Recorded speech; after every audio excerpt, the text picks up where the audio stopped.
Cuando llega el fin de año, llega la oportunidad no solo de analizar lo que hemos experimentado, lo que hemos vivido, sino que también para establecer una serie de anhelos, deseos, sueños, planes que nos gustaría realizar durante el año que comienza.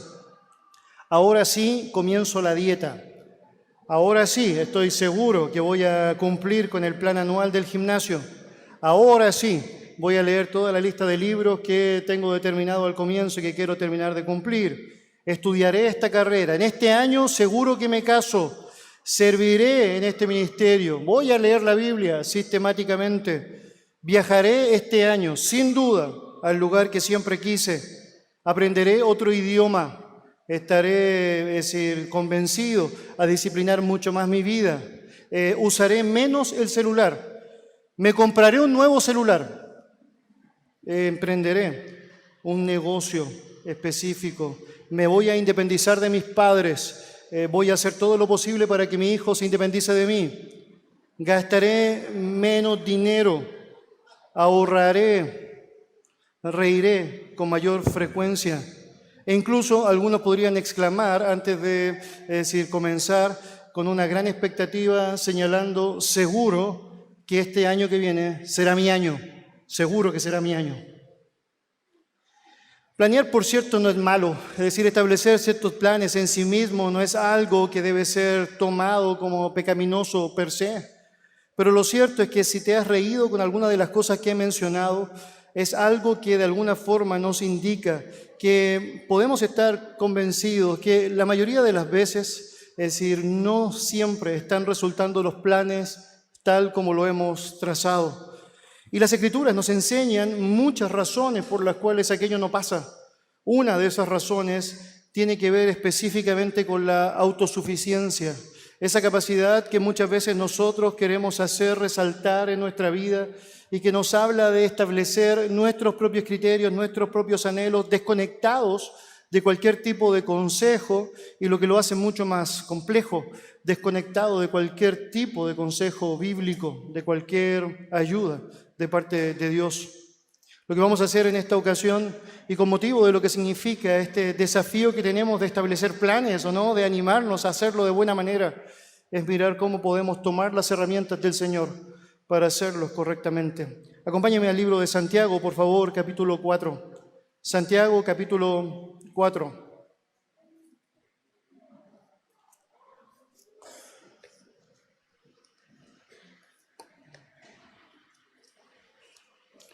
Santiago, capítulo 4, y voy a leer para ustedes del versículo 13 al 17. Santiago, capítulo 4, versículos 13 al 17.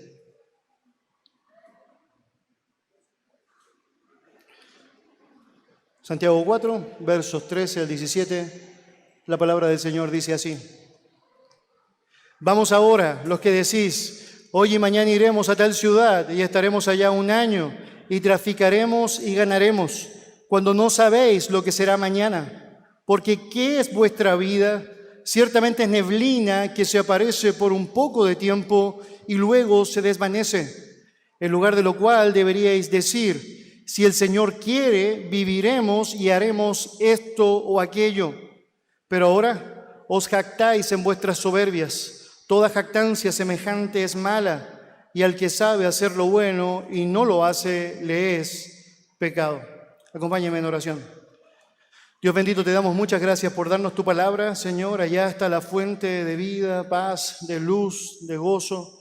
Tenemos allá, Señor, la fuente inagotable de tu verdad, que siempre tiene algo que decirnos. Y te damos gracias, Señor, porque te encargas precisamente de darnos lo que necesitamos. Señor, gracias por tener estos tiempos como iglesia en donde podemos acudir a la fuente de información perfecta, tu verdad, Señor, y desprender a través de aquella todo lo que necesitamos, todo lo que es esperable. Y con ella, Señor, estimular nuestro corazón a la obediencia, hacer precisamente todo aquello que tú esperas, Señor, podamos realizar. Señor, muchas gracias por lo que significa para nosotros saber que si estamos hasta aquí es porque tú lo has permitido. Si hemos llegado hasta este punto es porque tú, Señor, nos has regalado la bendición. Y Señor, gracias porque sabemos podemos impulsar nuestra vida proyectar nuestra vida con certezas, con seguridades, no en nosotros, no en nuestras capacidades, no en lo que significa un entorno confortable, sino más bien en la gran bendición de tenerlo a usted. Y gracias, Señor, enormes gracias te damos por eso. Que tu nombre sea exaltado, que tu palabra sea con fidelidad proclamada, Señor, y que nada estorbe aquello que tú deseas comunicar con tu pueblo. En el nombre de Jesús. Amén. Amén. La autosuficiencia se define como ese estado o condición de quien asume se basta a sí mismo.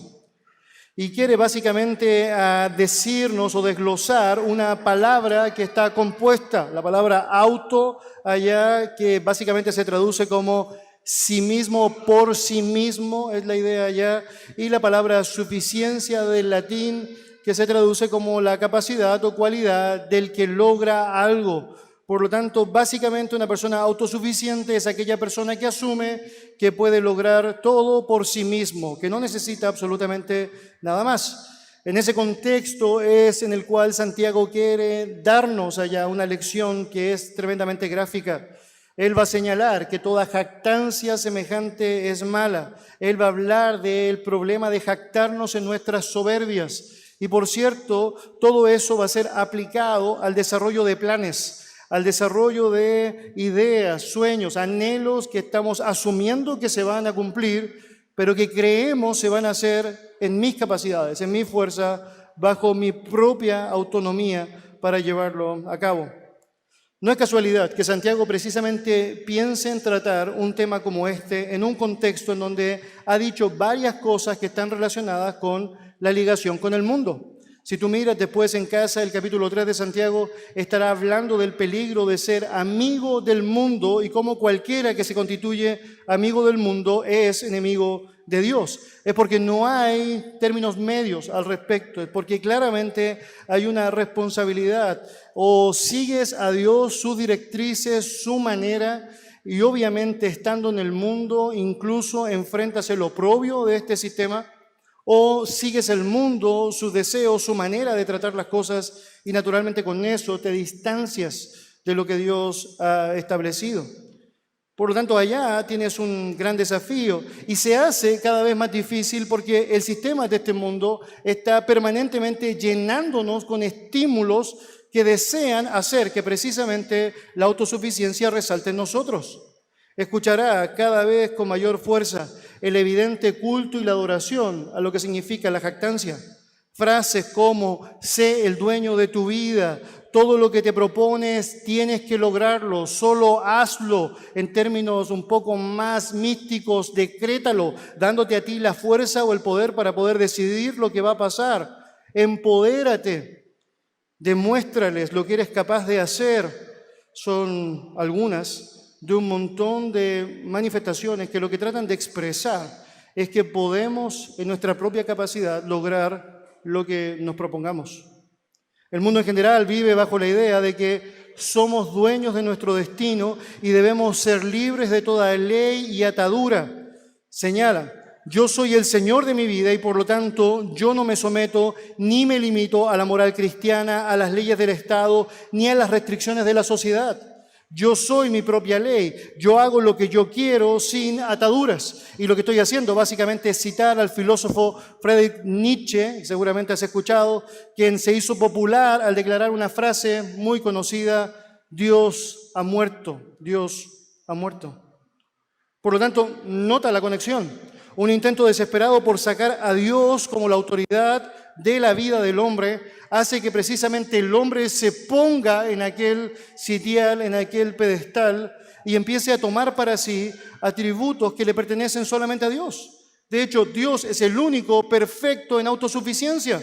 Es el único que no necesita absolutamente de nada ni de nadie para hacer todo lo que desea, todo lo que planea. Por lo tanto, nota el peligro de lo que significa entrar precisamente a un área en donde estás compitiendo con Dios. En muchas culturas modernas, la autosuficiencia es apreciada y elevada al sitial de honor. La gente aplaude a las personas que salen adelante asumiendo que lo hicieron por sí mismos. A muchas personas no les gusta reconocer la necesidad que tienen de la ayuda de Dios y también la necesidad que tienen de la ayuda de otras personas. Y es porque la actitud jactanciosa empieza a tomar día a día mayor trascendencia, día a día mayor, es decir, énfasis. Hace ya unos 10 años, un estridente grupo musical llamado Fangoria alcanzaba una notable popularidad al reeditar una canción que luego ha sido reeditada y reeditada por muchos otros cantantes, que se titulaba ¿A quién le importa?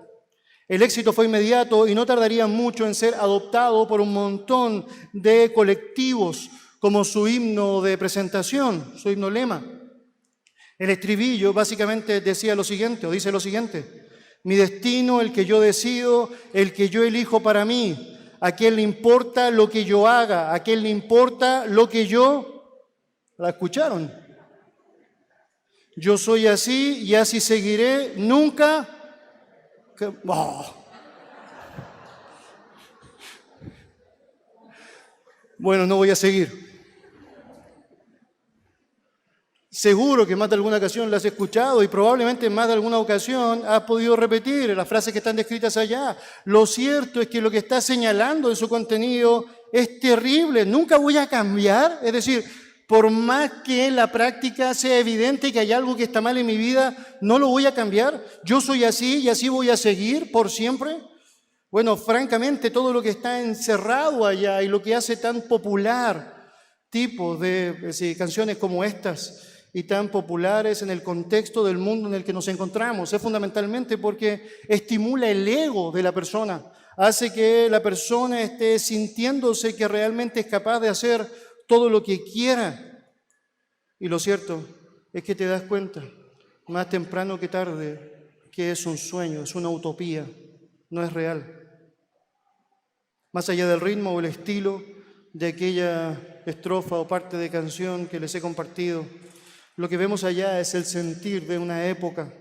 Vivimos en un momento de la historia en que el orgullo no es visto como un defecto, sino que el orgullo se percibe o se proyecta como una señal de identidad. ¿Has escuchado estas marchas del orgullo? ¿Nota eso? Es como si el orgullo fuese algo positivo, aceptable, reconocible. Es sinónimo de fiesta. En un sentido ha llegado a ser un rasgo distintivo de toda una generación en la cual nosotros estamos inmersos. Se representa un estilo de vida que se establece por uno mismo, se ejecuta por uno mismo y aparentemente, es lo que quieren darnos a entender, se disfruta por uno mismo.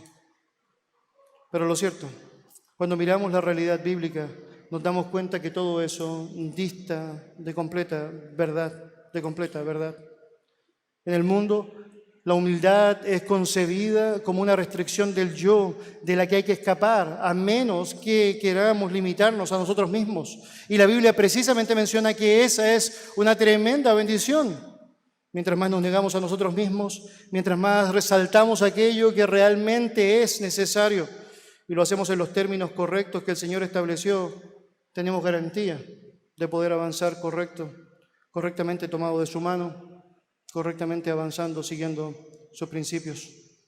La Biblia habla mucho del orgullo y la humildad, pero lo hace en términos radicalmente opuestos de lo que comúnmente estamos acostumbrados a escuchar.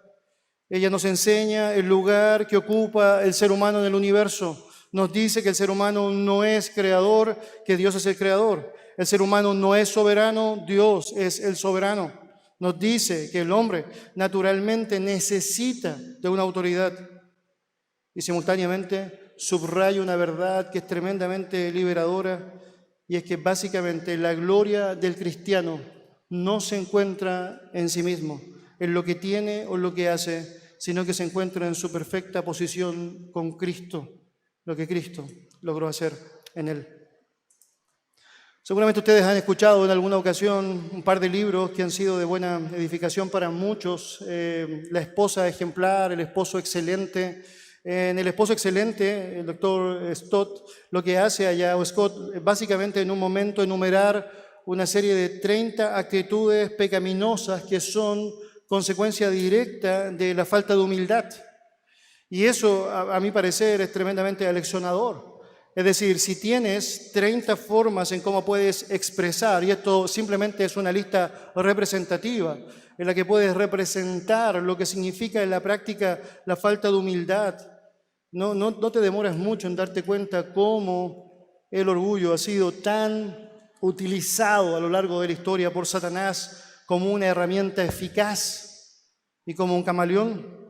Se manifiesta de maneras múltiples, pero no siempre con un distinto fin, siempre con un mismo fin: elevarse a uno mismo, hacerlo de una manera sutil.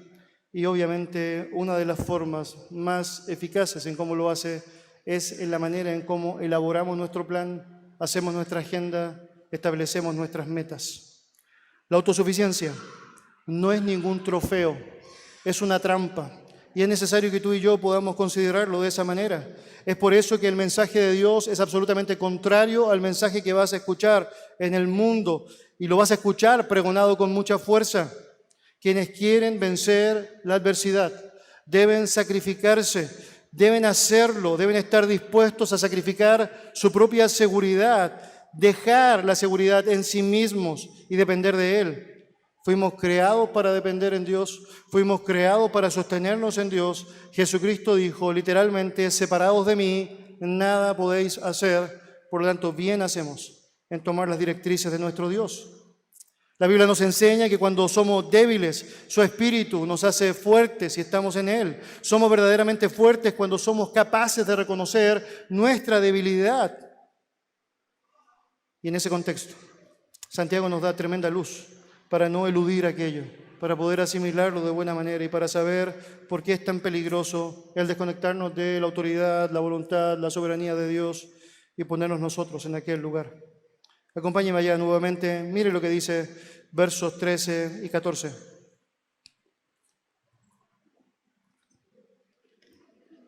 Vamos ahora a los que decís: oye, mañana iremos a tal ciudad y estaremos allá un año y traficaremos y ganaremos, cuando no sabéis lo que será mañana. Lo que tenemos acá es una descripción de un grupo de personas que manifiestan la programación de su vida. Permítame otra vez ser enfático con esto. No hay ningún problema con la planeación en sí. Si te regalaron una agenda, un calendario o un lugar para poner allá tus actividades, no debes quemarlos al llegar a tu casa.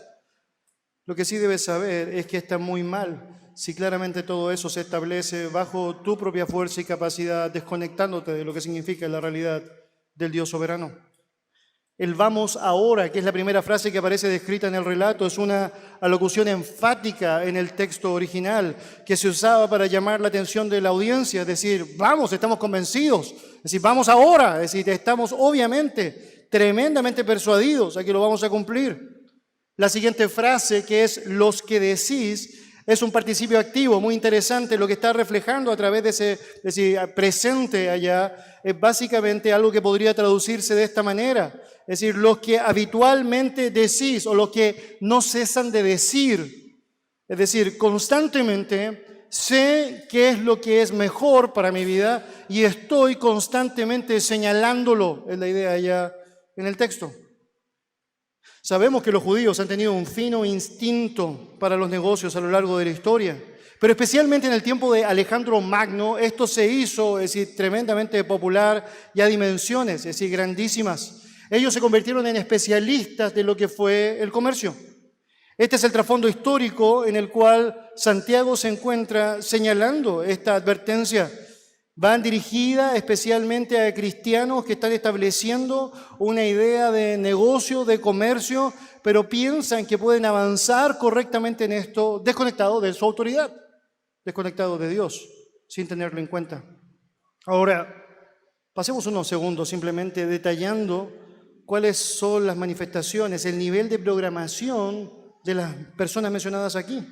Nota cómo en primer lugar el texto nos menciona que ellos planifican el comienzo de su emprendimiento. Ellos dicen, hoy o mañana iremos, ¿o no? Claramente ellos están definidos en que van a comenzarlo y saben cuándo lo van a hacer. Planifican buscar su futuro en un lugar particular, en una ciudad particular. De hecho dicen, iremos a tal ciudad, es decir, está definido, es decir, cuándo lo voy a hacer y está claramente definido dónde lo voy a hacer. Planifican también cuánto tiempo va a durar su emprendimiento. Dice que estarán allá un año. Nota, ¿cuándo lo vas a hacer? ¿Dónde lo vas a hacer? Es decir, ¿cuánto tiempo va a durar lo que vas a hacer? Planifican también los detalles involucrados en un negocio. Dice, haremos negocio y traeremos ganancia. La idea de iremos, comercializaremos y traficaremos y volveremos. Básicamente comprarán y venderán, comprarán y venderán. Y planifican también y proyectan su costo y sus ganancias. Es que pueden saber cuánto piensan que ellos van a reunir durante un año para estar convencidos que después de ese año pueden volver. Básicamente, su nivel de planificación parece admirable, dignamente admirable, pero hay un peligro, hay un peligro. Y quiero mostrarte por qué Santiago desea que aprendamos que este tipo de situaciones desconectadas de Dios es tremendamente peligrosa. Y la razón se puede dividir básicamente en 3 puntos principales. El primero es que, de alguna u otra manera, cuando pensamos en la autosuficiencia como la autoridad para tomar decisiones o llevar adelante nuestros deseos o planes, pero manifiestan un mal entendimiento de la realidad, tenemos allá un error, tenemos allá un peligro constante. Mire lo que dice versículo 14. El texto señala, cuando no sabéis lo que será mañana, cuando no sabéis lo que será mañana. Esto es bastante lógico, ¿no? Pero realmente cuando planificamos en autosuficiencia, hacemos caso omiso a lo que significa la realidad, la realidad. La realidad. Todos sabemos que no sabemos, es decir, lo que va a suceder mañana. Para nosotros el mañana es totalmente desconocido, aunque sabemos no lo es para nuestro buen Dios. Pero cuando absorbidos por el orgullo, la autosuficiencia, la jactancia, planificamos como si nosotros controláramos el mañana, eso es un gran problema, un tremendo problema. La Biblia señala en Proverbios capítulo 27, versículo 1, no te jactes del día de mañana, porque no sabes qué dará de sí el día. Jesús, de hecho, mencionó precisamente el mismo concepto al señalar en el Sermón del Monte, allá en Mateo 6, versos 31 y 34, lo siguiente. No os afanéis, pues, diciendo, ¿qué comeremos, o qué beberemos, o qué vestiremos? Así que no os afanéis por el día de mañana, porque el día de mañana traerá su afán. Baste a cada día su propio mal. Mis queridos, no somos dueños del mañana, ni siquiera somos dueños de hoy día. Es decir, no tenemos autoridad sobre eso. Dios es el dueño y eso nos convierte a nosotros, es decir, en personas privilegiadas de poder asimilar la realidad. Y es que Él sabe, por lo tanto, cualquier planificación desconectada de Él, cuando traza este tipo de escenas, es completamente peligrosa. Es completamente peligrosa. Mis hermanos amados, cada creyente tiene la maravillosa opción de poder confiar en el Padre Celestial, quien conoce lo que va a pasar mañana, quien sabe lo que va a suceder al siguiente día. Un segundo elemento peligroso cuando asimilas la autosuficiencia y la formulación de planes es que manifiesta un mal entendimiento de nosotros mismos, ¿o no? Y ahí se hace tremendamente peligroso. Nota lo que dice la segunda parte del versículo 14. Porque ¿qué es vuestra vida? Ciertamente es neblina que se aparece por un poco de tiempo y luego se desvanece, Nosotros no solo no somos dueños de nuestra propia vida, no somos dueños de mañana, no somos dueños de lo que significa nuestra propia realidad. La descripción de Santiago es tremendamente clara para decirnos que nuestra vida es vana, es como una neblina que se desvanece, es frágil, casi sin sustancia, débil en sí misma. Aparece por un poco de tiempo y luego se disipa. Este es el testimonio que se ve trazado a lo largo de la Escritura de una manera tremendamente consistente. Job, por ejemplo, señala en el capítulo 7, versículo 7, acuérdate que mi vida es un soplo. Y notarás eso, ¿no? Estamos hablando de una alusión tremendamente clara de la corta duración de la realidad de la vida. ¿Cuánto dura un soplo? En el mejor de los casos, es decir, varios segundos. Así es nuestra vida. Nuestra vida es como el aire que desaparece rápidamente. Salmo 144, Salmo 39, versículo 5 señala: He aquí diste a mis días término corto y mi edad es como nada delante de ti. Ciertamente es completa vanidad todo hombre que vive. Y nota la declaración, pareciera Salomón escribiendo el libro de Eclesiastés acá, pero es la realidad. Cuando miramos con estos deseos de grandeza nuestra vida y nos damos cuenta que se disipa rápidamente, desaparece rápidamente, bueno, nos damos cuenta que no tiene sentido vivirla desconectado de quien sí sabe, de quien sí es eterno, de quien sí sabe perfectamente cómo vivirla mejor, vivirla bien. El Salmo 144, versículo 4, señala: el hombre es semejante a la vanidad, sus días son como la sombra que pasa, la sombra que pasa. Mis amados, nosotros no escogemos dónde nacer, qué siglo vivir. Nosotros no escogemos quiénes serían nuestros padres, en qué país íbamos a nacer. Nosotros tampoco escogemos el día de nuestra muerte, no lo escogemos. Acompáñenme en su Biblia, por favor, al libro de Lucas, capítulo 12. Hay una historia muy atingente, aquello que estoy mencionando. Lucas, capítulo 12.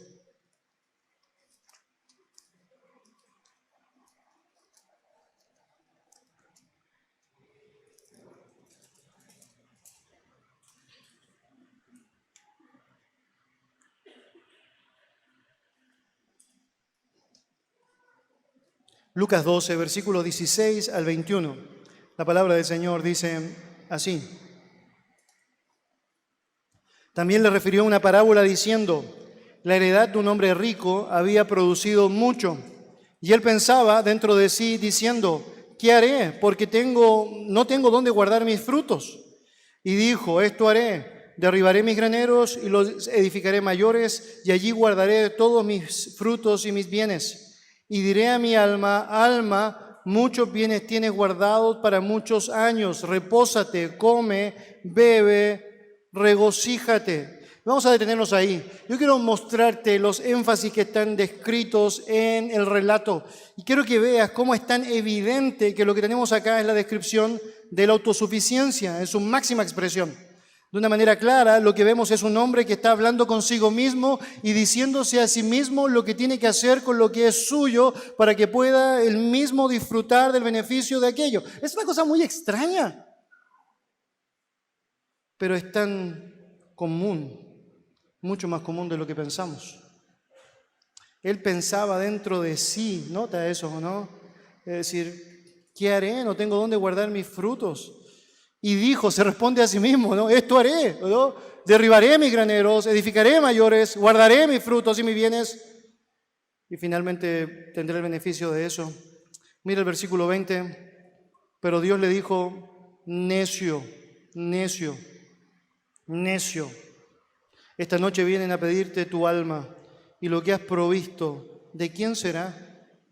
Así es el que hace para sí tesoros y no es rico para con Dios. Otra vez, este es un texto que está atentando contra la posibilidad de tener recursos económicos y la respuesta es absolutamente no.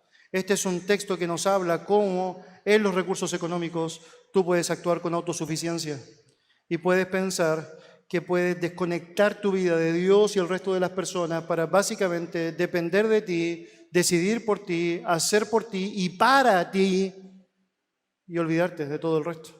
Y olvidarte de todo el resto. Lo que vemos aquí es alguien con un mal concepto de su vida, alguien que no entendió que la vida es como un soplo que se desvanece, como la neblina. Todos sus planes humanos se disiparon, se disiparon. Mis hermanos, es un peligro cuando llevo adelante planes sin entender la realidad que Dios ha determinado en su palabra. Su palabra es verdad, por lo tanto la verdadera realidad la vas a encontrar allí. Es un tremendo peligro cuando hacemos planes desconociendo nuestra propia realidad y proyectando absolutamente todo como si fuésemos nosotros los dueños de lo que significa nuestra propia existencia acá en la tierra, desconectándonos de Dios. Pero también tenemos un tercer peligro, es cuando se manifiesta allá un mal entendimiento de quién es Dios, de quién es Dios. Santiago nos dice con respecto a los planes futuros que Dios tiene que ser el primero. Él debe ser el único en el que tenemos que depender cuando pensamos en la formulación correcta de expectativas. No debemos hacer planes sin contar con Dios.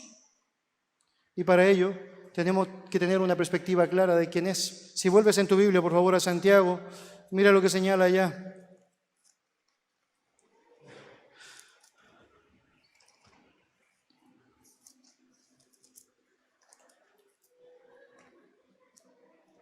Santiago capítulo 4,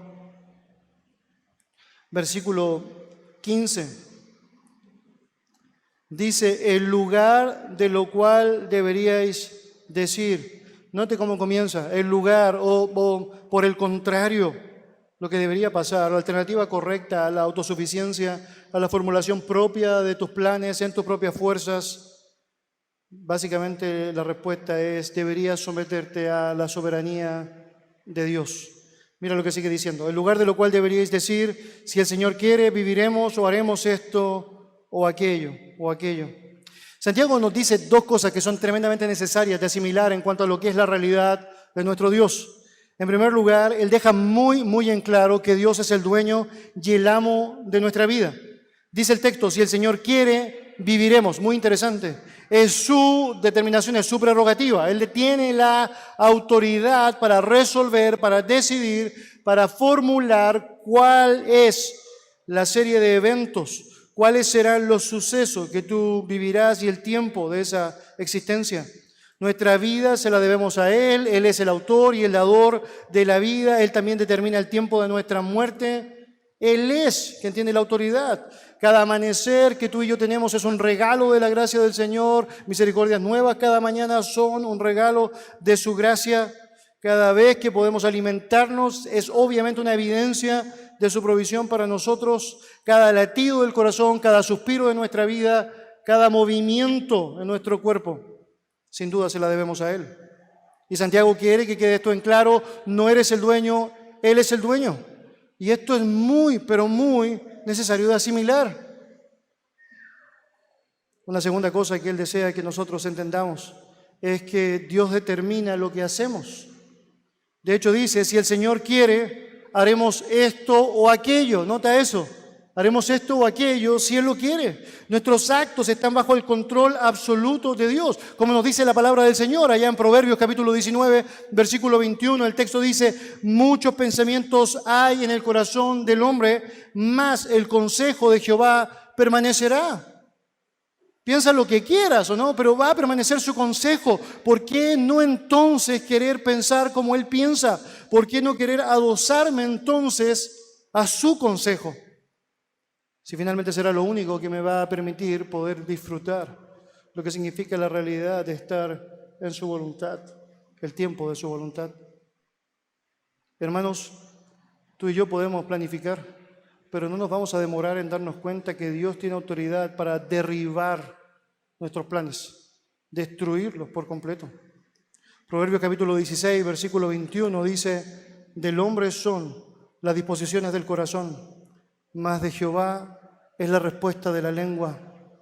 Y tienes un montón de anhelos y de pronto dices, solo dependo de la respuesta que me va a dar esta persona, ¿no? Pero es un trámite nomás, un mero trámite. Y llegas allá esperando un sí como respuesta y la respuesta es un no. Entonces, ¿pero qué pasó? ¿Cómo sucede esto? ¿Cómo aconteció? Bueno, de Jehová es la respuesta de la lengua. Y no te vas a demorar en darte cuenta otra vez que algo así pasa mucho más frecuente, con mucha mayor, frecuencia de la que piensas.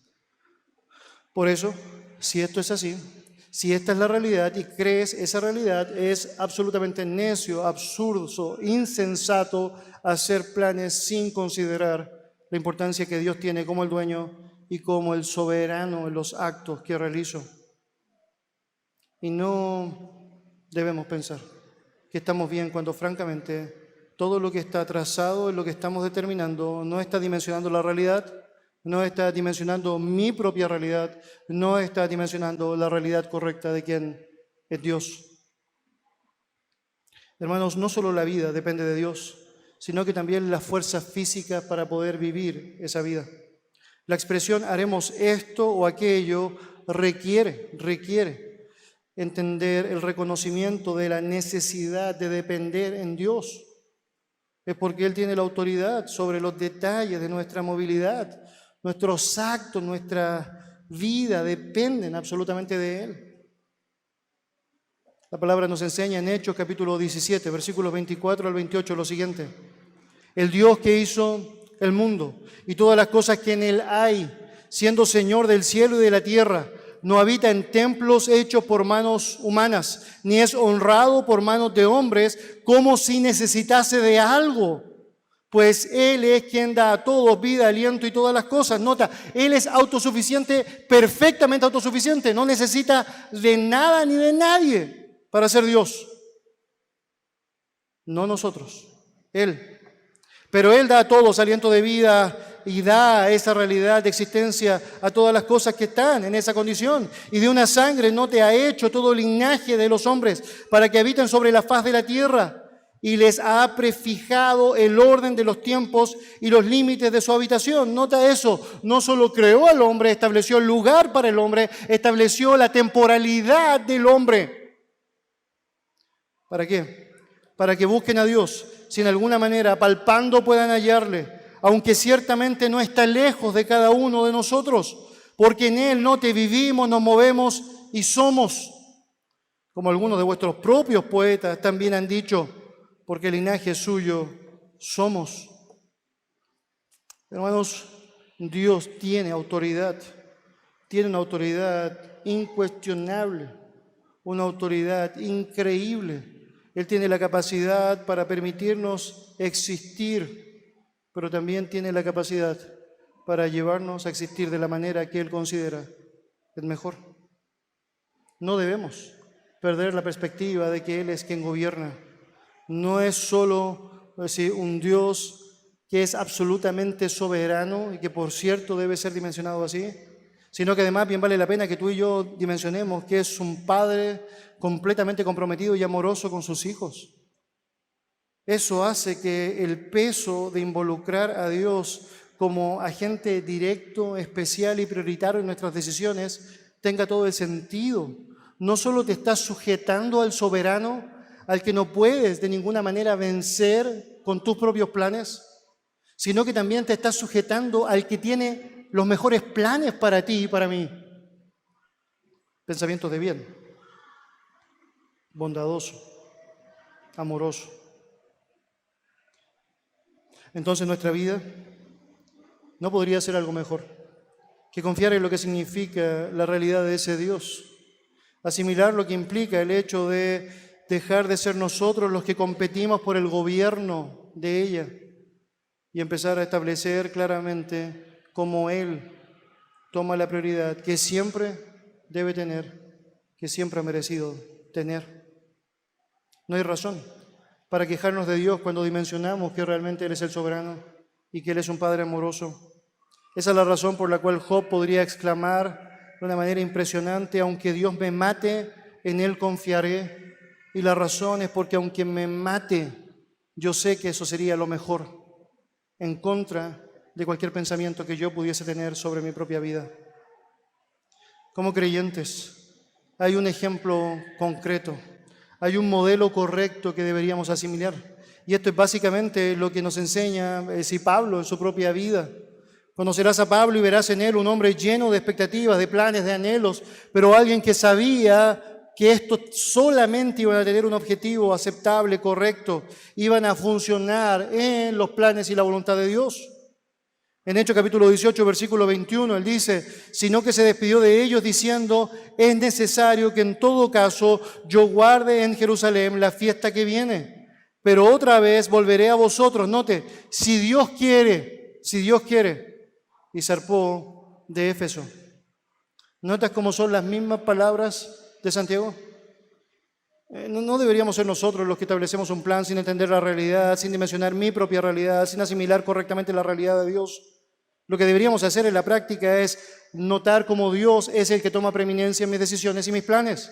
Entonces, si Dios quiere, asumo que esto podría suceder y estoy obviamente persuadido a avanzar en ello. ¿Por qué? Porque lo que estoy planeando tiene que ver con su voluntad, con sus deseos, con lo que Él claramente ha establecido a través de sus principios en la palabra.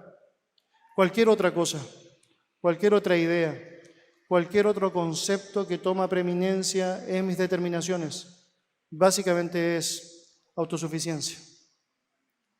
Permítame aplicarlo como el texto lo aplica. Si vuelves a Santiago, allá, capítulo 4, versículo 16, dice: pero ahora os jactáis en vuestras soberbias. Toda jactancia semejante es malo. Versículo 17, y el que sabe hacer lo bueno y no lo hace, le es pecado. La vida cristiana es una vida que debe ser llevada en humilde sumisión y dependencia a Dios. Este es el énfasis del versículo 16, porque obviamente la jactancia en las soberbias es absolutamente mala. Dios nos dice: no te jactes en tus soberbias, no te enorgullezcas como si fueras el amo de tu vida, como si fueras el Señor de tu propia vida.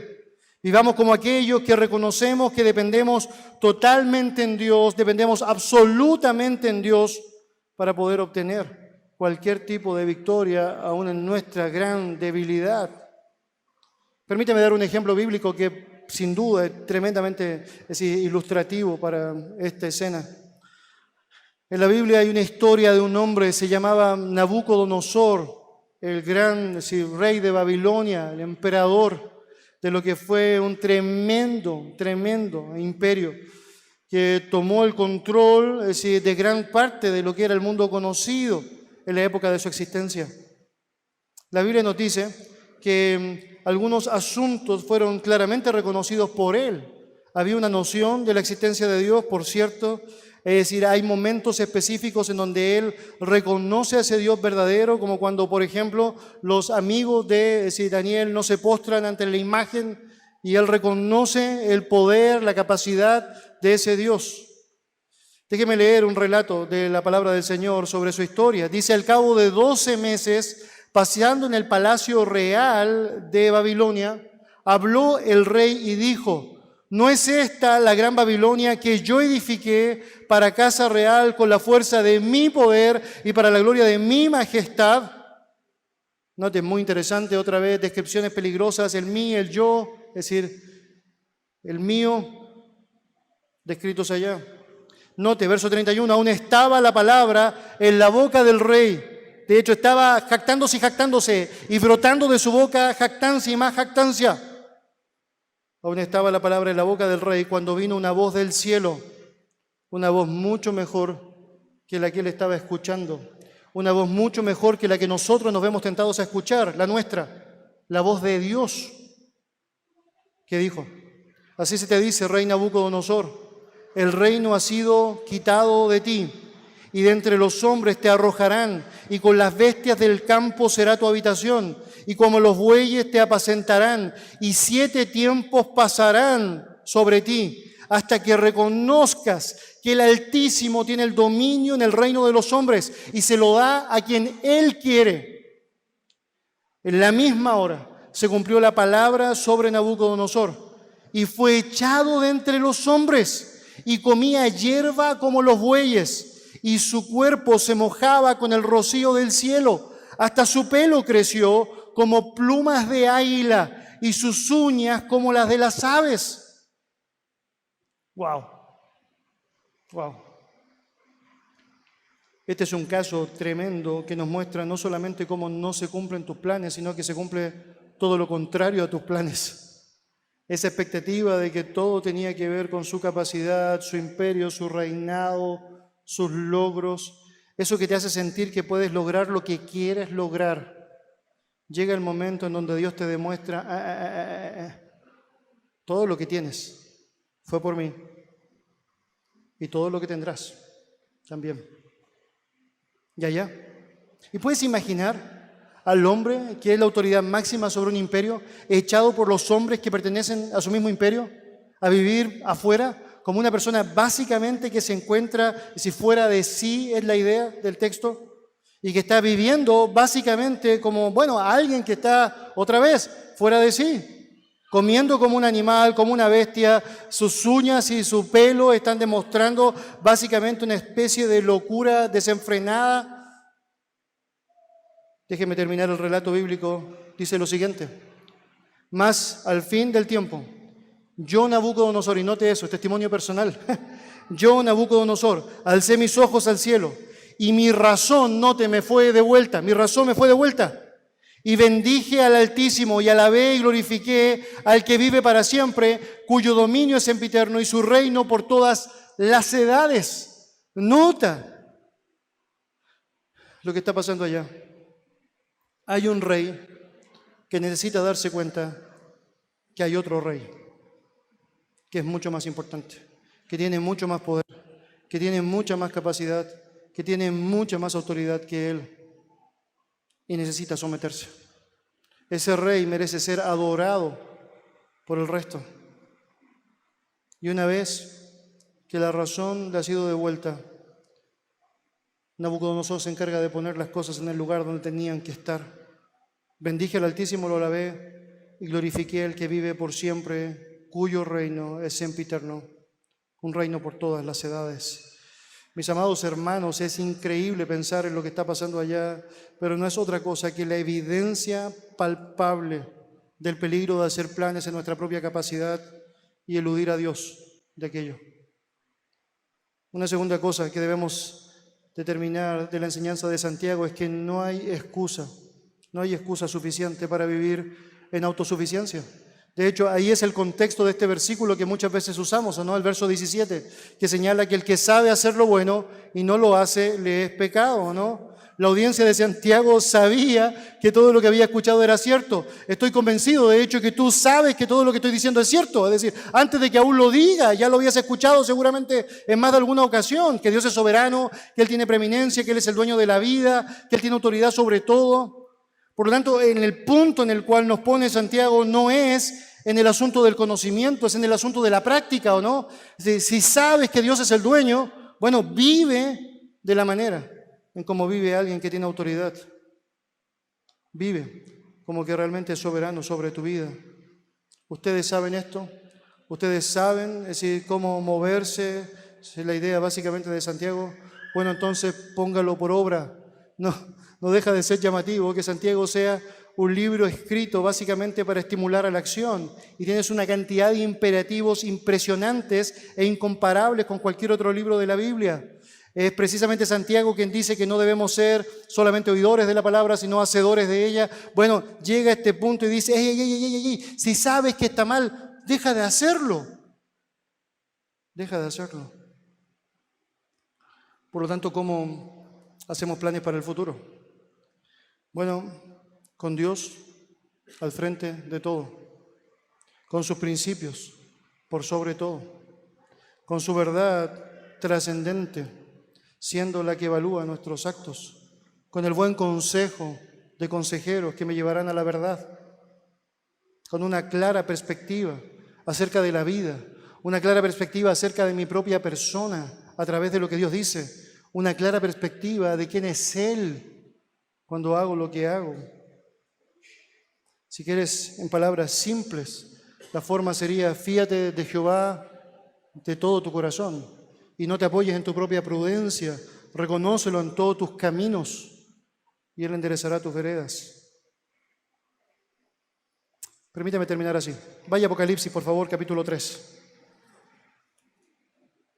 Tú sabes, allá el propio Señor Jesucristo está escribiendo una carta a diferentes iglesias de Asia, y una de las iglesias a las cuales le escribe la carta es a la iglesia de Laodicea. Apocalipsis capítulo 3. Apocalipsis capítulo 3.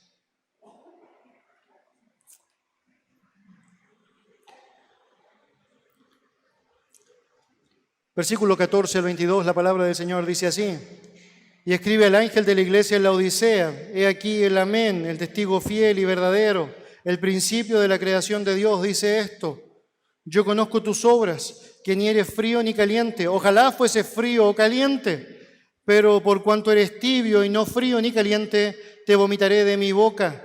Porque tú dices, yo soy rico y me he enriquecido, de ninguna cosa tengo necesidad, y no sabes que tú eres un desventurado, miserable, pobre, ciego y desnudo. Por tanto, yo te aconsejo que de mí compres oro refinado en fuego, para que seas rico, y vestiduras blancas para vestirte, y que no se descubra la vergüenza de tu desnudez. Y unge tus ojos con colirio para que veas. Yo reprendo y castigo a todos los que amo. Sé pues celoso y arrepiéntete. He aquí yo estoy a la puerta y llamo. Si alguno oye mi voz y abre la puerta, entraré a él y cenaré con él y él conmigo. Al que venciere le daré que se siente conmigo en mi trono, así como yo he vencido y me he sentado con mi Padre en su trono. El que tiene oído, oiga lo que el Espíritu dice a las iglesias. Varias descripciones acá que seguro son parte del conocimiento general de los creyentes. Esta frase, ojalá fuese frío o caliente, es algo conocido por nosotros. Porque eres tibio, te vomitaré de mi boca. Básicamente es algo que hemos escuchado seguramente en alguna ocasión. Pero ayuda a entender las razones por las cuales Dios está señalando esto. El propio Señor Jesucristo está manifestando aquello. Y hay un asunto que Él está utilizando y que tiene que ver básicamente con el contexto en el cual se encontraba la Odisea. La Odisea era un lugar en donde habían serios problemas de agua, serios problemas de lo que era el consumo correcto del agua. Una de las ciudades cercanas tenía la posibilidad de jactarse por tener grandes fuentes de aguas termales como Hiriápolis, y había otra ciudad que tenía agua fresca y cristalina constante, que era Colosas. Estas estaban a cierta distancia de la Odisea, pero la Odisea no tenía ese privilegio. Entonces tenía básicamente que sobrevivir con un tipo de agua tremendamente cargada de minerales, un agua que era tremendamente densa y tibia. Algunos historiadores dicen que su sabor era semejante a esta lógica del azufre, algo terrible, terrible. Entonces ellos estaban básicamente acostumbrados a aquello, no existían como ahora, es decir, el agua en bidones, no existía la posibilidad tan amplia del traslado de tantas distancias buenas para poder llevar allá el abastecimiento correcto. Entonces, básicamente, ellos si querían beber agua tenían que tomar eso, y la reacción que provocaba era ¡ah! Vómito. Es decir, qué asquerosidad.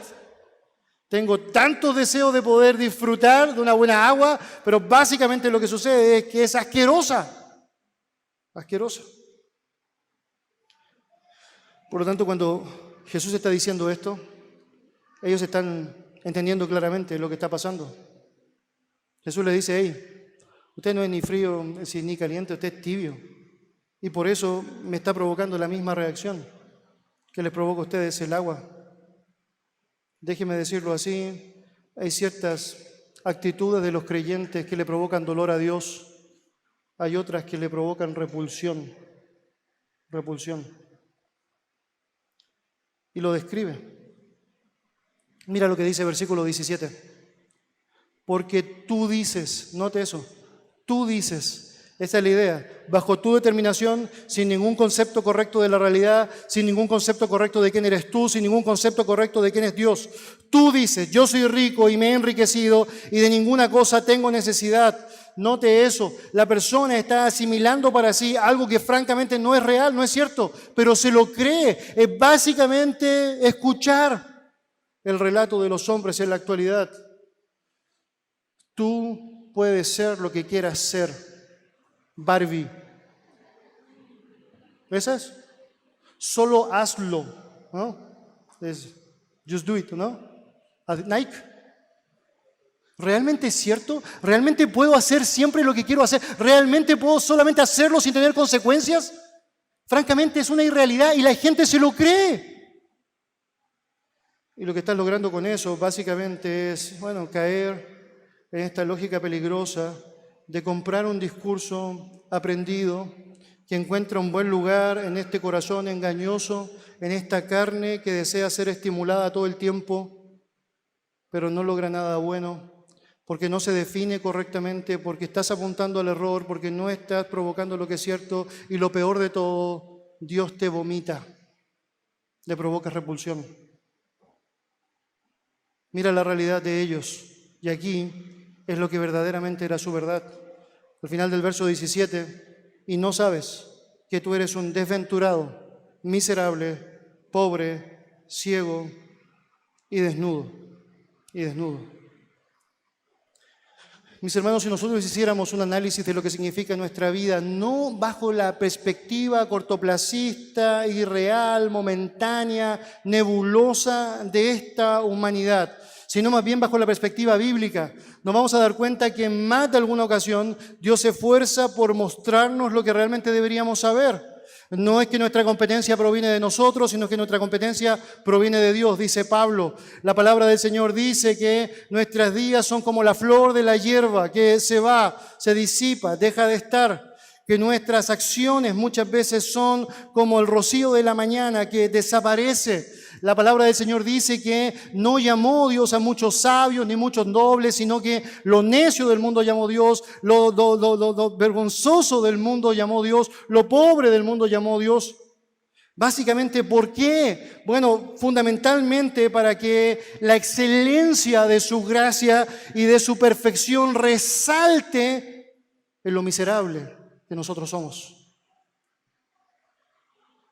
Cuando tú y yo entendemos esa realidad, cuando tú y yo llegamos a comprender bíblicamente qué es lo que verdaderamente soy, tengo el privilegio de poder asumir de manera correcta mi necesidad de Él. Entonces no hay problema. Yo le pregunto a Él. No hay problema. Yo busco los principios bíblicos para tomar una decisión. No hay problema. Es decir, yo acepto, si Él dice que eso está mal, bueno, que eso está mal y punto. Bueno, no hay problema, yo le doy vuelta a lo que significa esta realidad y aún con todo armado bajo principios, mandatos, directrices, consejo bíblico asimilado, no dejo de pensar ni dejo de exclamar, estos son los anhelos que espero honren al Señor, pero si Dios quiere, se van a cumplir. Vamos a orar. Señor y Dios, te damos gracias por darnos tu palabra, gracias por permitirnos, Señor, pensar en algo tan común para nuestra época, Señor, pensar en la necesidad de formar determinaciones, planes. Y muchas veces, Señor, tenemos la tentación de dejarnos llevar por algunas cositas y resolver. Muchas veces tenemos allá la idea de que ciertas escenas son suficientes para zanjar asuntos, pero Dios, te damos gracias por tu verdad. Esa oportunidad que nos entregas a través de ella de saber todo lo que es necesario para poder evaluar todo lo que es prudente para una determinación que sea correcta, que sea sabia. Oh Dios del cielo, te damos gracias porque tenemos el privilegio de saber que eres el soberano y que eres un Padre completamente amoroso, que no solamente nos dice lo que debemos hacer, sino que también nos dice que aquello es lo mejor que podemos hacer. Por lo tanto, Dios, te ruego, nos ayudes. Ayúdanos a tener un concepto alto, constante y consciente de quién es usted. Y permítanos, Señor, poder ser tan coherentes como podemos con aquello siempre. Nuestra vida está hecha a partir de decisiones. Que, Señor, estas decisiones te honren, te agraden. Alaben tu nombre, Señor. Bendito eres, Padre. Y que nuestro año, este año que en tu voluntad viviremos, si así lo determinas, sea un año en donde realmente nos esforcemos, nos animemos, nos alentemos en lo que significa vivir dando honor al que nos da el privilegio de poder llamarle Padre. En el nombre de Jesús oramos. Amén. Amén.